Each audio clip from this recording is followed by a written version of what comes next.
आसोप की घटना विक्रम संवत 2023 में दाता श्री गुलाबदास जी महाराज ने अचानक आसोप गांव के पश्चिम दिशा में यतियों द्वारा आकाश में चलते हुए मंदिर की आवाज से गायों का विशाल समूह चमक कर भागने पर ग्वालों के हो की आवाज से माता का मंदिर वहीं उतर गया। ऐसी मान्यता उपरोक्त मंदिर के संदर्भ में है। मंदिर को उतार दिया गया। उसी माता जी के सूने पड़े हुए मंदिर में चातुर्मास किया। चातुर्मास काल में बहुत से शिष्य संत साथ में थे। कुछ गृहस्थ साधक और भी संग थे। जुक्तिराम जी, भक्तिराम जी, मूरत राम जी, कणीराम जी, निर्मल राम जी, मोहन राम जी। मूरत राम जी महाराज के शरीर के बड़े भाई थे। घनश्याम जी आदि, मदन जी, ब्राह्मण भावला वाले उस समय साथ थे। माता जी का मंदिर उस समय गांव से काफी दूर था। अब तो गांव के लगभग सट गया। माता जी के मंदिर से कुछ दूरी पर पश्चिम की ओर आसोप राजा साहब का कृषि फार्म है। उस समय कच्चा रास्ता था। अब तो डांबरीकरण वाली रोड बन चुकी है। फार्म पर कोठी नुमा पक्के मकानात भी बने हुए थे। जब दाता गुलाबदास जी महाराज ने माता जी के मंदिर में चातुर्मास किया था, उस वक्त उपरोक्त कृषि भूमि व कोठी का किसी भी तरह उपयोग नहीं हो पा रहा था। कारण यह था कि उस कृषि फार्म पर एक अंग्रेज मिस्त्री और एक क्षत्रिय वर्णकर्मी इंजन के पट्टे में आकर अकाल मृत्यु को प्राप्त हो चुके थे। उनकी आत्मा का वहां प्रत्यक्ष प्रभाव था।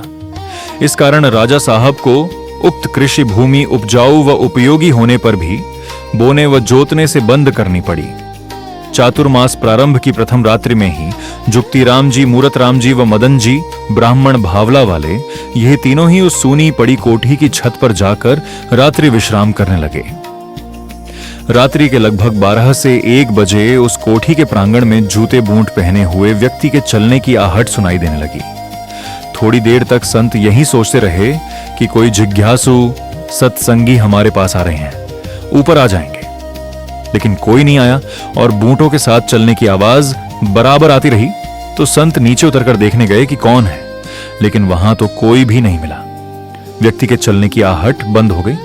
संत वापस छत पर चले गए और बैठकर अपनी साधना करने लगे। पुनः नीचे प्रांगण में पूर्व की भांति व्यक्ति के चलने की आहट सुनाई देने लगी। संत श्वासोश्वास राम नाम स्मरण करने बैठ गए। बाबजी के साधक व संत को किसी भूत प्रेत आदि से किसी प्रकार का भय कदापि नहीं लगता था। वे समझ गए कि यह किसी दुखी प्रेतात्मा का निवास स्थान है। प्रातः काल दाता श्री गुलाबदास जी महाराज के दर्शन वंदन के बाद गुरुदेव के सामने रात्रि वाली घटना बताई। बाबजी अत्यंत गंभीर व शांत भाव से विराजे रहे। कुछ क्षणों के बाद मुस्कुराते हुए बड़े शांत भाव से बोले, भोलिया, वहां तो कोई दुखी आत्मा है। उन दुखी आत्माओं की मुक्ति हेतु अपने को कुछ साधन करना चाहिए।